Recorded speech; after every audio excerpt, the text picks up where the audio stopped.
बातमी आहे राजकीय क्षेत्रातून। भोसरी येथे पिंपरी चिंचवड शहर राष्ट्रवादी काँग्रेस पार्टीच्या वतीने राष्ट्रवादीचे अध्यक्ष शरद पवार यांच्या उपस्थितीत घेण्यात आलेल्या सर्वधर्मीय एकता स्नेह मेळाव्यात भोसरीचे प्रथम आमदार विलास लांडे पाटील यांनी आपल्या भाषणाची सुरुवात व्यासपीठावर असलेल्या केरळचे आमदार के थॉमस यांच्याकडे पाहत केरळ भाषेतून तसेच मिक्स हिंदीतून केली। नंतर हिंदीतून चूक होऊ शकते असे म्हणत पुन्हा मराठीतून बोलत शहराचा चेहरा मोहरा व कायापालट देशाचे नेते शरद पवार साहेबांनी केले। तसेच या महानगरपालिकेत भाजपची सत्ता आल्यावर अनेक कामांमध्ये खोडा तर आणलाच, पण अनेक कामात भ्रष्टाचार केल्याचा हल्लाबोल केला। काय म्हणाले भोसरीचे प्रथम आमदार विलास लांडे पाहूया। यावेळी व्यासपीठावर शिरूरचे खासदार डॉक्टर अमोल कोल्हे, आमदार अण्णा बनसोडे, केरळचे आमदार के थॉमस, शहराध्यक्ष अजित गव्हाणे, माजी महापौर आजम पानसरे, संजोग वाघेरे, योगेश बहल, मंगला कदम आणि राष्ट्रवादीचे पदाधिकारी, सर्व माजी नगरसेवक, सर्व जाती धर्मातील धर्मगुरू उपस्थित होते। धर्मगुरू आणि त्यांचा सत्कार मान्यवरांच्या हस्ते घेण्यात आला। या कार्यक्रमाला प्रचंड गर्दी झाल्याचे निदर्शनास आले। याच बातमीचा आढावा घेतला आहे आमचे विभागीय संपादक रोहित खरगे यांनी। पाहूयात। एवढे म्हणलं की सपोर्ट अय्यप्पा मंदिर, कृष्ण मंदिर, CMS स्कूल ಎಲ್ಲ ಸಪೋರ್ಟ್ ಆದರಣೀಯ ಶರದ್ ಪವಾರ್ ಕೇರಳವನ್ನು ತಂದು गुरुवायूर, शबरीमला, पंदलम, आरनमुला और शरद पवार जी नहीं तो केरला में क्या है, लेकिन हमारे महाराष्ट्र में शरद पवार हमारे भगवान है।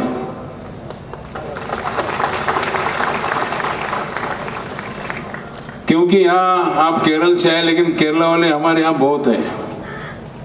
अवील, कप्पा, चोर मोर, पैसम, हम सब लोग यहाँ आपके साथ बैठ के खाते हैं। तो हमारे पवार साहब जो है, यहाँ पिंपरी चिंचवड शहर जो है एक कॉस्मोपॉलिटन शहर है। सर, इसमें आप केरल से आए, लेकिन हमारे केरल के लोग यहाँ कम से कम 1 लाख के ऊपर ज़्यादा लोग यहाँ रहते हैं।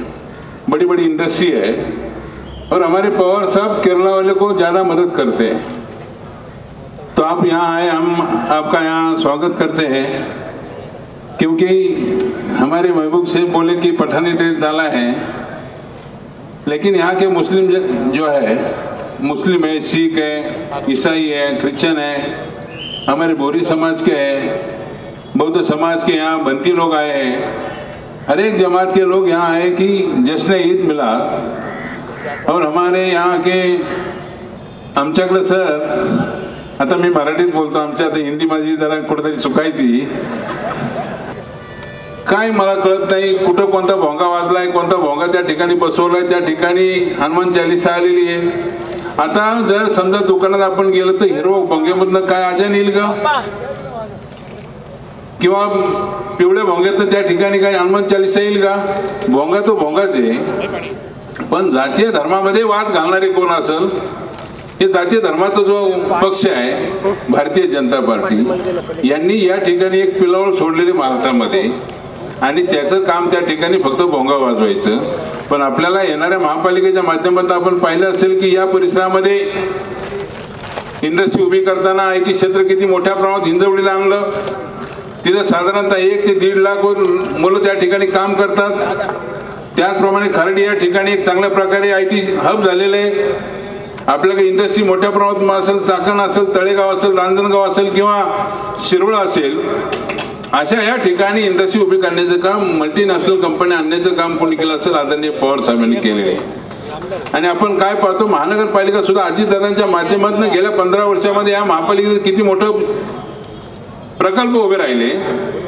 आणि गेल्या 5 वर्षामध्ये साहेब ही समोर दिसती छत्रपती शिवाजी महाराजांची राजमाता जिजाऊ माता, त्या नावाने प्रवेशद्वार आहे, त्याला 15 वर्ष लागली। या गेल्या 5 वर्ष ज्या लोकांनी फक्त कुठेतरी त्या ठिकाणी पैसे मिळावेत, आपल्या हस्ते त्यावेळेस मी महापौर असताना त्या काळामध्ये तो छत्रपती शिवाजी महाराजांचा पुतळा उभा केला। अजितदादांनी शिवसृष्टी उभी केली। भोसरी गावामध्ये अंकुशराव लांडगे नाट्य उभं राहिलं, उड्डाण पूल झाला आपल्या हस्ते।